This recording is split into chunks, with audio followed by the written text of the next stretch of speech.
Krishna Patel, Samajwadi party का गठबंधन और दूसरी तरफ बीजेपी का गठबंधन, लेकिन यहां बीजेपी के गठबंधन में पेच फंसा हुआ है, सीटों का बंटवारा नहीं। और लगभग वही तस्वीर समाजवादी पार्टी के गठबंधन में भी है, वहां भी सीटों के बंटवारे पर किसी तरह का कोई ऐलान नहीं है। ये आप भी जानते हैं, जो पहली लिस्ट जारी हुई है उसमें कुछ सीटें आरएलडी की और कुछ सीटें समाजवादी पार्टी की, लेकिन कौन कितनी सीटों पर लड़ेगा ओवरऑल इन 403 सीटों में, ये अभी भी तय नहीं है, ना समाजवादी पार्टी में ना बीजेपी में।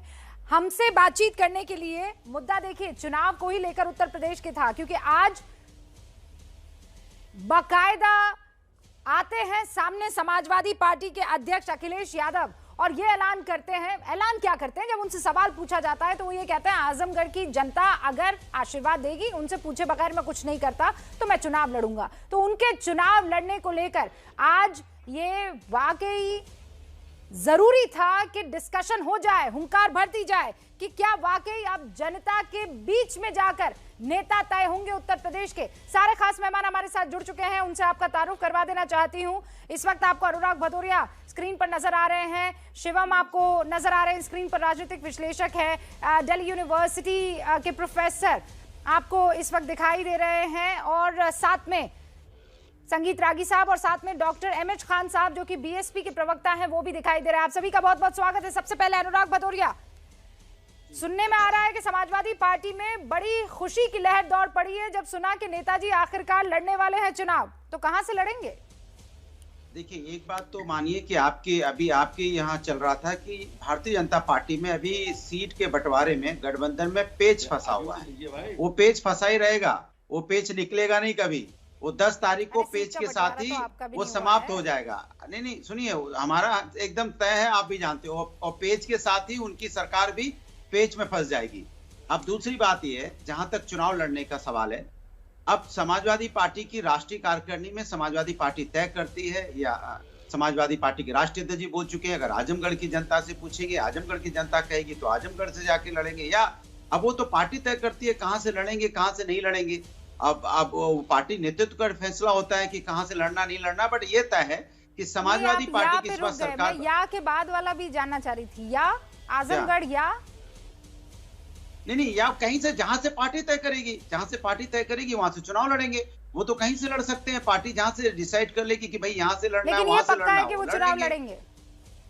भाई वो मैंने आपसे क्या बोला, ये तो पार्टी का निर्णय होता है ना, पार्टी तय करती है कि कहां से इलेक्शन लड़ेंगे या नहीं लड़ेंगे, या पार्टी की रणनीति क्या होती है वो पार्टी बताएगी आपको, पार्टी तय करती है, पार्टी का डिसीजन होता है ना। कौन जब सवाल का जवाब ना हो तो कह दिया जाए अनुराग भदौरिया जी की पार्टी सवाल का जवाब है, इससे जवाब तो यही होता है करेगी, लेकिन अखिलेश जी ने तय कर लिया है ना कि वो चुनाव लड़ेंगे।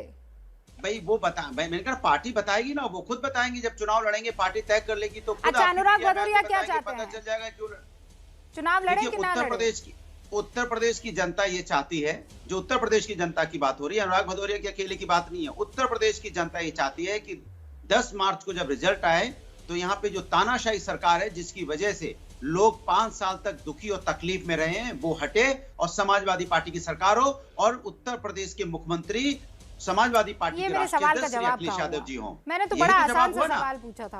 आप चाहते हैं कि आपके नेता चुनाव लड़े कि नहीं लड़े? जैसे आप मुझसे पूछेंगे तो मैं उसका एक जवाब दूंगी, संगीत रागी से पूछूंगी तो वो जवाब देंगे, मैं एमएच खान से उनकी नेता के बारे में पूछूंगी तो वो जवाब देंगे। आप चाहते हैं कि अखिलेश यादव चुनाव लड़े?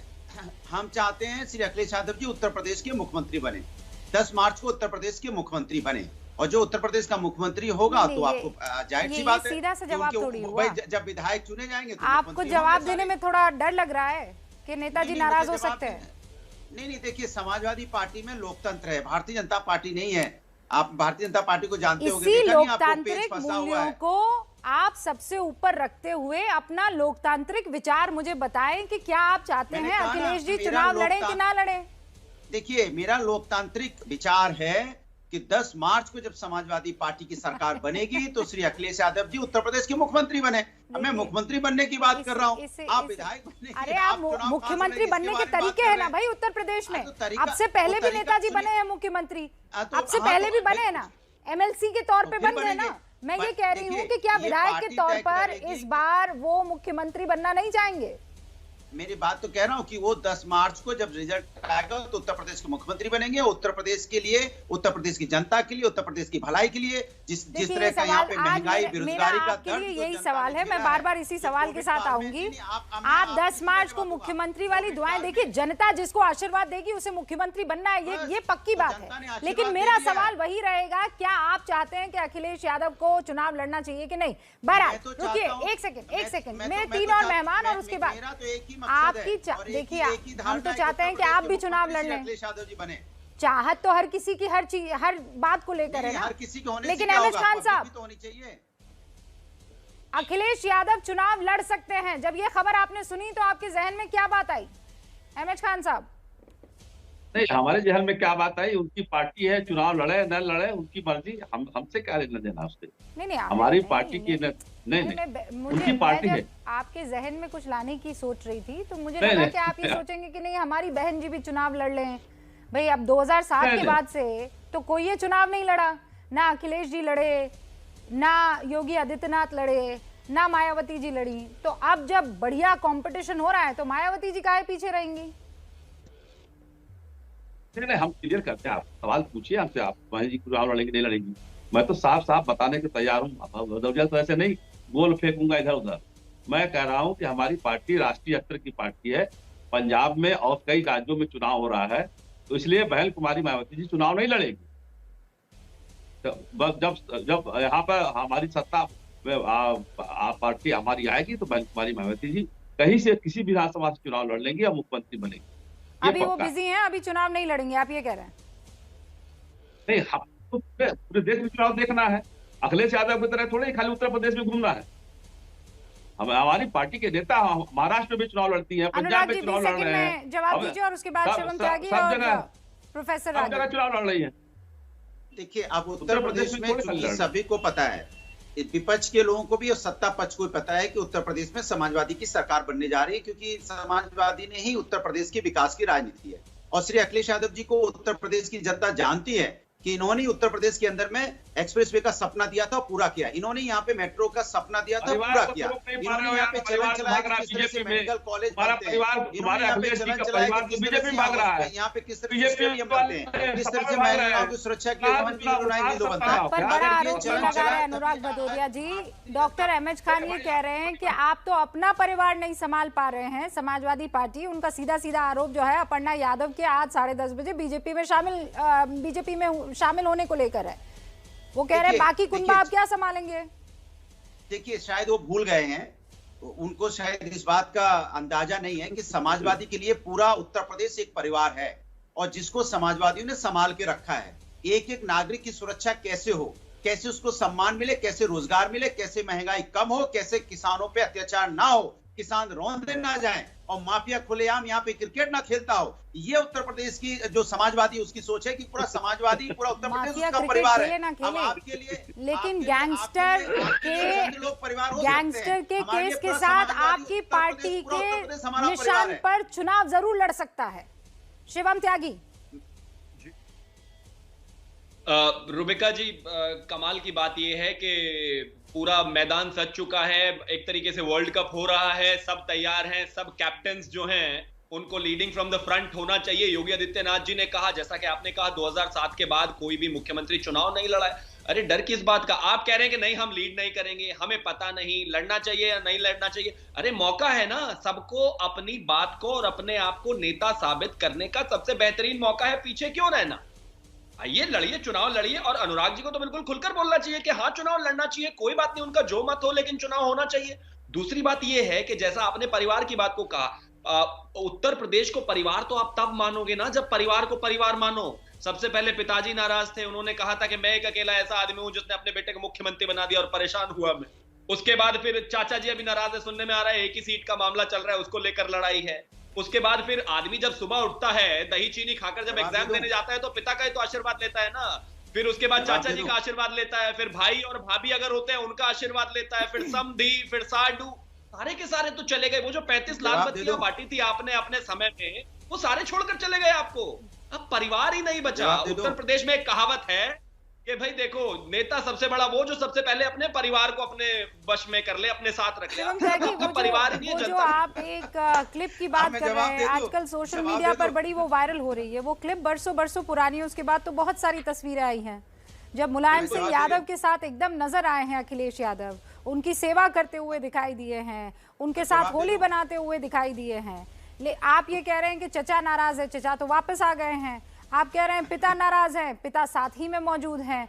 हाँ, अपर्णा यादव को लेकर जरूर आप सवाल खड़ा कर सकते हैं, जवाब दीजिए। और उसके बाद संगीत रागी, अनुराग भदौरिया। देखिए, कमाल की बात भारतीय जनता पार्टी की है। भारतीय जनता पार्टी को चिंता जनता की नहीं है। जनता जिसने आपको चुना था उसके बारे में एक बार बात नहीं करते। मैं जब भी आपकी डिबेट में आता हूं तो आप लोग की शिकायत रहती है कि भदौरिया आएंगे अभी महंगाई, बेरोजगारी पे, महिला अत्याचार पे, युवाओं की बात करेंगे। क्योंकि यही तो हमारा मकसद है ना कि समाज में परिवर्तन लाना है। परिवार की बात करते हैं, जब परिवार के लोगों को टिकट देते हो तो परिवार के लोगों को क्यों दे देते हो? और परिवार के लोग इधर, तो समाजवादी का विकास हो रहा है ना। आप यहाँ जा रहे हैं, सोचो कितने सक्षम है कि आप उनको ले रहे हो। फिर आपके तो परिवारवाद ये भारतीय जनता पार्टी हमारे लिए उत्तर प्रदेश की जनता परिवार है और हम उत्तर प्रदेश की जनता को परिवार मानते हैं। आपकी चाचा जी नाराज है, टिकट पर लड़ाई है भाई, आप दूसरों के परिवार को झांकने की कोशिश करते हो। पिताजी ने जैसे 2019 में कहा था मोदी जी को कि आप प्रधानमंत्री बने, तो फिर से कहने वाले हैं योगी जी को कि मुख्यमंत्री बनेंगे आप बहुत जल्दी। जिस जनता ने आपको परिवार कहा, आप उत्तर प्रदेश की जनता को परिवार मानते तो 35 साल बच्चियां अपने परिवार में नहीं देते। 35 साल बच्चियां अपने परिवार में नहीं देते। प्रदेश माना होता, प्रदेश को परिवार माना होता। अनुराग जी, शिवम त्यागी, मैं चाहती हूँ आप अपना काउंटर एक एक करके, ताकि जनता को समझ तो आए। वो अगर अपना मन बनाना चाहती है तो आप दोनों को सुन के ही मन बनाएगी ना, और अगर दोनों को ही नहीं सुन पाएगी तो कंफ्यूज हो जाएगी और नोटा चमकता हुआ उसे दिखाई देगा। हाँ, मैंने सुन लिया, आप दोनों की बात को सुन लिया। लेकिन संगीत रागी साहब, ये कॉन्फिडेंस है अखिलेश यादव का कि इस बार मैं जहां से भी चुनाव लड़ूंगा जीत जाऊंगा, या फिर योगी आदित्यनाथ के ऐलान के बाद वो उसी पिच पर आकर खेल रहे हैं? देखिए, योगी आदित्यनाथ जी ने उनको मजबूर कर दिया कि वो अपना अनाउंस करें। मुझे लगता है कि समाजवादी पार्टी को गठबंधन को लेकर के कुछ बहुत ज़्यादा ही ज़रूरत से ज़्यादा कॉन्फिडेंस हो गया है कि वो जीत रही है, जबकि सच्चाई ऐसी नहीं है। जब 2017 में उन्होंने कांग्रेस के साथ यह प्रयोग किया था, तब भी उनको ऐसा ही लगा था कि कांग्रेस का अपर कास्ट का वोट बैंक और हमारे साथ जो दलित पिछड़ी जाति और मुसलमानों का वोट बैंक है, साथ मिलकर काम करेगा तो शायद समाजवादी पार्टी के नेतृत्व में उत्तर प्रदेश में सरकार बनेगी। लेकिन आपको पता है कि वहां पर क्या स्थिति रही। आज भी उत्तर प्रदेश में आप माने न माने, ये दो तरफा कॉन्टेस्ट नहीं है। मैं बार बार इसका जिक्र कर रहा हूं। मुसलमानों का एक बहुत बड़ा तबका बीएसपी के साथ भी जाने वाला है और बीएसपी का एक उसका अपना वोट बैंक है। आप उसे खारिज नहीं कर सकते। ये 2019 के चुनाव में भी हमने देखा था, 2017 के चुनाव में भी देखा था, 2014 में भी हमने चुनाव में देखा था। जबकि बीएसपी के पास एक भी सीट नहीं थी, तब भी उसके वोट बैंक के प्रतिशत में कोई गिरावट नहीं आई थी। ये 2017 में भी हमने वाकया देखा था। वो तो समाजवादी पार्टी के प्रवक्ता अनुराग भदौरिया आपसे सीधा सवाल पूछ रहे हैं, ये तो बताइए सरकार किसकी आ रही है?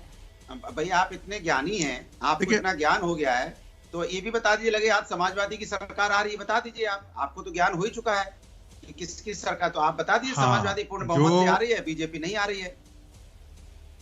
महंगाई बेरोजगारी पे बोल दीजिएगा, कोविड काल का ही बोल दीजिएगा। भाई आपको ज्ञान हुआ है तो कोविड काल में जो लोगों की जिनकी मौतें हुई उनके बारे में बोलिए।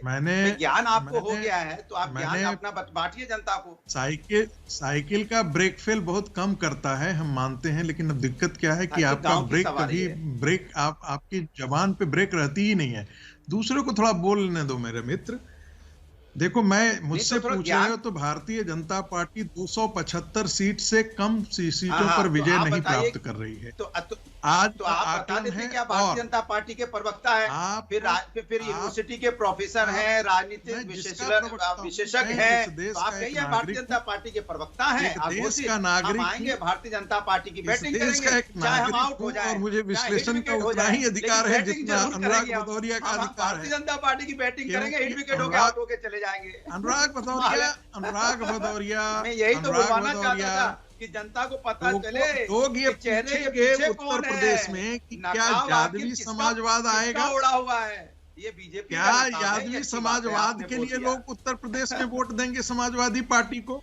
क्या एक परिवार समाजवादी के को पक्ष में विकास के समाजवादी नाम पार्टी पे, को वोट देंगे? विकास के क्या नाम सपा पे के कुछ सांसद भी ये कहिए। कहते हैं कि संगीत रागी जी, अनुराग विजय भदौरिया, हो, आप निशान दोनों को विजय देखकर है, जनता उसके एक लिए चीज तो वोट समझ देंगे। गई है कि आप दोनों कॉन्फिडेंस से लबरेज हैं, यानी बीजेपी भी पुरजोर तरीके से ताल ठोक रही है और समाजवादी पार्टी भी पुरजोर तरीके से ताल ठोक रही है। और यही वजह है कि आज अखिलेश यादव चुनाव लड़ने पर ऐलान कर देते हैं और इस लिहाज से ऐलान करते हैं कि लड़ूंगा भी। डॉक्टर खान साहब, बस मैं आ रही हूं, मुझे बस मौका दीजिए। चुनाव लड़ने पर क्या कहा अखिलेश ने, आगे आपको हम बताने वाले हैं। तो मैदान में आ गए अखिलेश, क्या है चुनावी संदेश? क्योंकि आज जब अखिलेश यादव से पूछा गया कि आप चुनाव लड़ेंगे तो क्या जवाब दिया और फिर क्या पलटवार था बीजेपी का, देख लीजिए। मैं आजमगढ़ की जनता से अनुमति लेकर के ही चुनाव लड़ूंगा, अगर चुनाव लड़ता हूं तो। नहीं, आजमगढ़ की जनता से अनुमति इसलिए लेनी पड़ेगी, वहां के लोगों ने मुझे जिताया है। अभी एक खबर जरूर मैं देख रहा हूं आप सबके माध्यम से, वो विधानसभा चुनाव लड़ेंगे, लेकिन वो कहते थे कि हमने विकास किया है। और अगर आपने विकास किया है तो सीट को चुनने में इतना देरी क्यों लगा रहे हो, और ऐसी सीट क्यों नहीं चुन रहे हो जहां आपने विकास किया है? क्यों ऐसे सुरक्षित इलाके की ओर भाग रहे हो जहां से आपको जीत करके नहीं आना है? मैं यह मानता हूं कि श्री अखिलेश यादव जी भाजपा की लहर से भयभीत हैं और 2022 के विधानसभा चुनाव में सुरक्षित ठिकाना तलाशने में अधिसूचना जारी होने के बाद इतना समय लगा दिया। अनुराग भदौरिया हमारे साथ जुड़ चुके हैं, समाजवादी पार्टी के प्रवक्ता संगीत रागी, प्रोफेसर दिल्ली यूनिवर्सिटी के डॉक्टर अहमद खान प्रवक्ता बहुजन समाज पार्टी के, और शिवम त्यागी राजनीतिक विश्लेषक हमारे साथ इस वक्त स्क्रीन पर आपको दिखाई दे रहे हैं। अनुराग भदौरिया, आपने सुना क्या कहा? अभी मौर्य साहब ये कह रहे थे कि डर रहे हैं, उनको एक सुरक्षित सीट ढूंढने में अभी वक्त लग रहा है। अरे भाई, कहां से, वही तो कह रहे हैं, भारतीय जनता पार्टी को गाल बजाना कोई काम नहीं है। आप एक तस्वीर दिखा रहे थे अभी, अखिलेश यादव जी की वो सामने भीड़ है।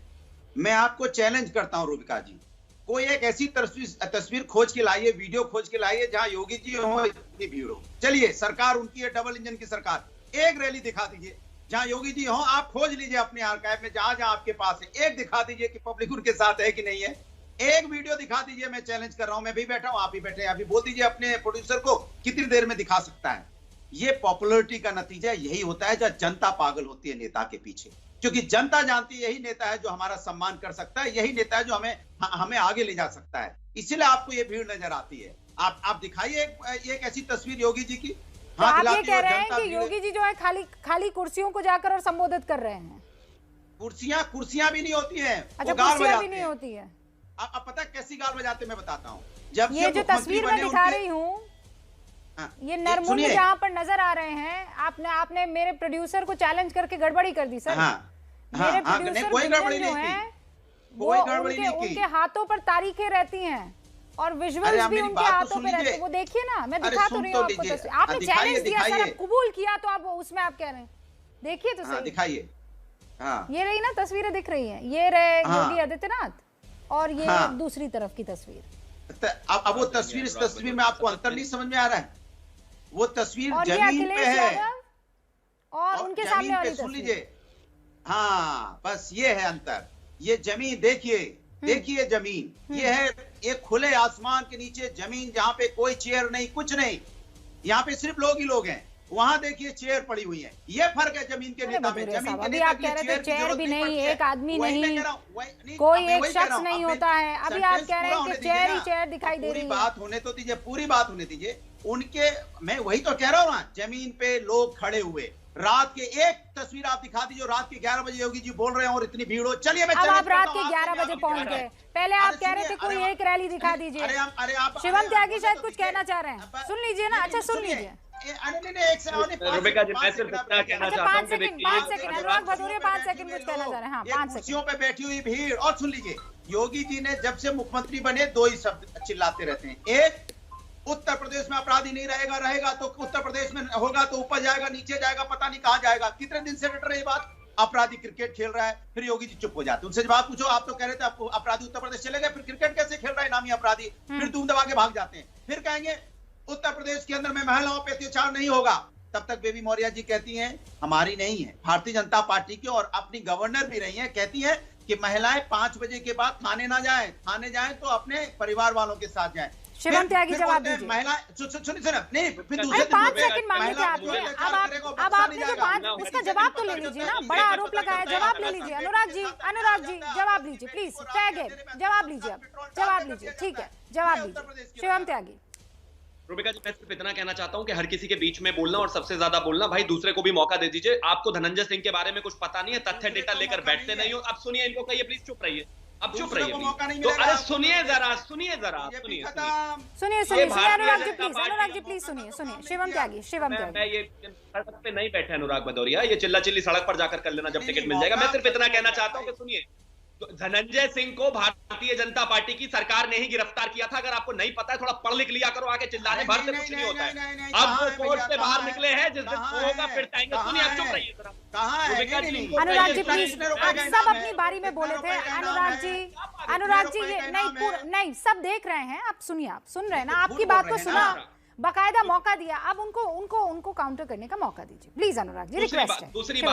दूसरी बात ये है कि अगर आपने इतना ही सारा विकास किया होता तो 2017 में आपको डबल डिजिट में और 2019 में एक इनोवा कार में नहीं बैठा देती जनता। जनता ने आपका विकास भी देखा है, जनता ने आपके दंगे भी देखे हैं, जनता ने लोगों को मारना पीटना भी देखा है। जब मुजफ्फरनगर में 40,000 लोग पार्क में पड़े हुए थे दिसंबर की ठंड में, आप वहां अखिलेश यादव जी के बराबर में बैठकर आप वहां डांस देख रहे थे। किसानों को सुन लीजिए ना, 5 साल का काम गिनाओ ना, लगातार चिल्ला कोई लाभ नहीं है भाई। 5 साल का काम गिना दो। अनुराग जी मेरे साथ 2 और वक्ता हैं, मुझे उनको भी वक्त देना है। आप ऐसा मत कीजिए।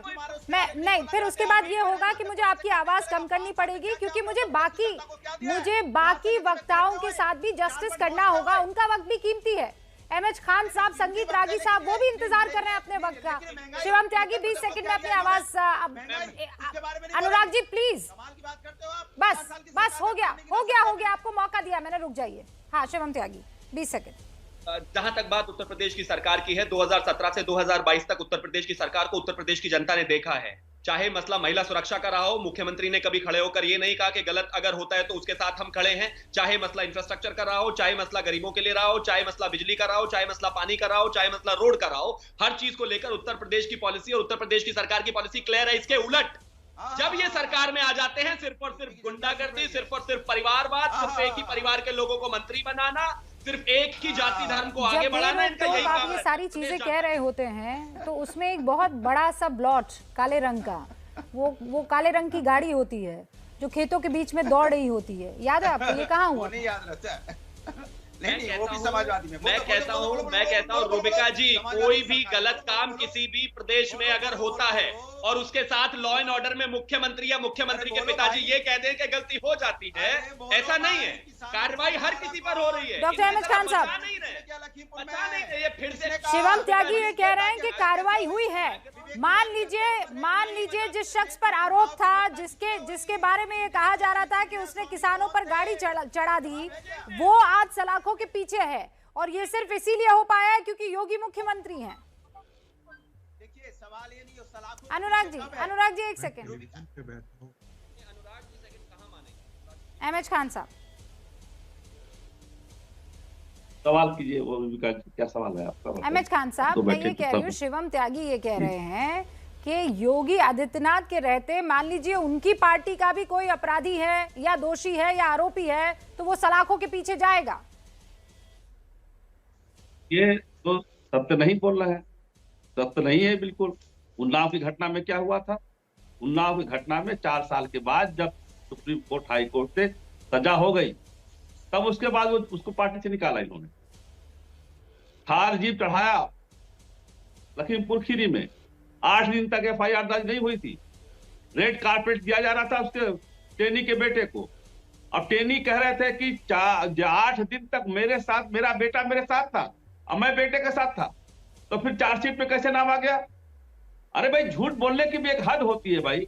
हाथरस कांड में किसकी है? अब आपके बीच में नहीं बोला था, मैं चुप रहिए, बंद करिए अपना, टेप बंद करिए अपना। आपके पीछे बोला था मैं क्या? आपके पीछे बोला था मैं क्या? सीबीआई को रिकमेंड किसने किया केस? सीबीआई को रिकमेंड किसने किया केस? जेल में किसने डाला? समाज की बात करते हैं।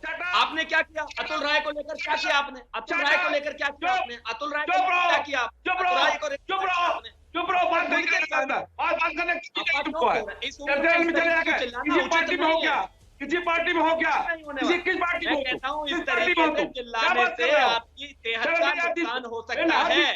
अतुल राय पर जवाब दीजिए जब आपके डॉक्टर खान को पूरी बात करने दीजिए अपनी। शिवम त्यागी, एक सेकंड रुकिए। अगर आप नहीं चाहते कि आपके बीच में कोई बोले तो आप भी एमएच खान साहब जब अपनी बात खत्म कर रहे हैं तो ना बोले बीच में। खान साहब। रूबिका जी, ये आदमी क्या पागल हो गया क्या? टेप की तरह चिल्ला हर एक के बीच में चिल्ला रहा है। नहीं अरे भाई सुनने की बात, क्षमता रखो ना। ये वो आदमी टेप लग गया, टेप की तरह मेरा नाम किस पार्टी में हो गया है? सुनने की क्षमता रखो ना यार। ये आप अनुराग आपकी भदौरिया के नाम से निगाहें शिवम कहीं और थी और त्यागी इशारा कहीं और था। ठीक है, अच्छा ठीक है, खान साहब अपनी बात रखिए। इसका कहिए, सुन ले हमको, उसके बाद जो मर्जी कहें। ठीक है, हमको गाली दें, गुप्ता दें, हमें कोई दराज नहीं, लेकिन मेरी बात पूरी होने दी। देखिए, हाथरस कांड में क्या कहा गया था? हाथरस कांड में कहा गया था रेप नहीं हुआ, और रिपोर्ट जब आई तो रेप हो गया। एडीजी लॉ एंड ऑर्डर ने कहा था कि रेप नहीं हुआ है, तो क्या एडीजी लॉ एंड ऑर्डर को आज तक हटाया इन्होंने? 10 सेकंड अलाउ नहीं हटाया ना। तो सरकार इसमें शामिल है कि नहीं शामिल है? सरकार इसमें शामिल है कि किस तरह से कह रहे थे, सुन रहे थे। और थार जीप की बात जहां तक हो रही है, देखिए थार जीप चढ़ाई गई, 8 दिन तक मुकदमा दर्ज नहीं किया गया। सुप्रीम कोर्ट के आदेश से, सुप्रीम कोर्ट के संज्ञान में आने के बाद मुकदमा दाखिल किया गया, और उसके बाद तब ये बता रहे हैं, बड़ा बादशाह बता रहे हैं अपने आप को। योगी जी अपने ऊपर 19 मुकदमे थे, उनके ऊपर संगीत रागी जी अपने मुकदमे वापस लिए। शिवम जी एक सेकंड, अनुराग जी आपका रुक करूंगी। संगीत रागी जी, सुना आपने, सुप्रीम कोर्ट ने डंडा चलाया तब जाकर टेनी का बेटा सलाखों के पीछे पाया गया। सही कह रही है, हम भी कह रहे हैं वही। रूबिका जी हाँ खान साहब, वही सवाल मैं रागी जी से पूछ रही हूँ। रूबिका जी नालायक बेटा पिताजी किसको कह रहे हो? नालायक बेटे पिताजी किसको कह रहे हो? यह चैनल बैठे प्रवक्ता है, प्रवक्ता का नाम होता है पिताजी, बेटाजी, नाती जी, पोताजी नहीं होता है। नहीं खान साहब, कुछ गड़बड़ है। आपके कान में आवाज एबीपी न्यूज के इस प्रोग्राम की आ रही है ना, क्योंकि हम सब कंफ्यूज हो गए हैं। आपको किसी ने बेटा, आपको किसी ने पिता नहीं कहा है। कुछ कनेक्शन में गड़बड़ हुई है खान साहब, ऐसे मत कीजिए। चुनावों में जा रहे हैं, इस बार कनेक्शन की गलती नहीं होनी चाहिए। ऐसा तो नहीं बबुआ जी ने बुआ जी को फिर से फोन लगा दिया और एमएच खान जी को कनेक्ट हो गया, वो ऐसा तो नहीं हुआ? कहीं और कनेक्ट हो गए। हाँ साहब कोई बात नहीं, हम तो कनेक्टेड रहेंगे, आप फिक्र मत कीजिए। और इसी नोट पर देखिए, इसी मुस्कान के साथ मैं इस सवाल के साथ छोड़े जा रही हूँ कि क्या अपर्णा यादव के आने से बीजेपी को फायदा होगा?